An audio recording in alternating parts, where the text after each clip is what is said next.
আসসালামু আলাইকুম ভিউয়ার্স, আপনারা সবাই ভালো আছেন?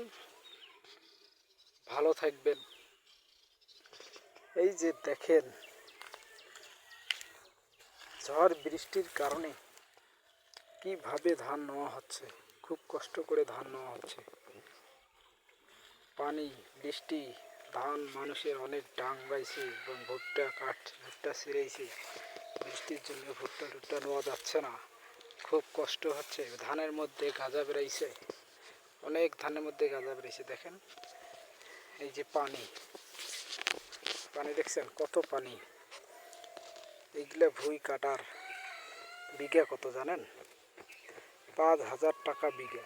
30 শতকে 1 বিঘা। আমাদের ডিমলা থানার 30 শতকে 1 বিঘা। 1 বিঘার মধ্যে 5,000 টাকা যদি তাকে কামলাকে দিতে হয়, তাহলে গৃহস্থ কত টাকা নেবে? তাই পোষায়?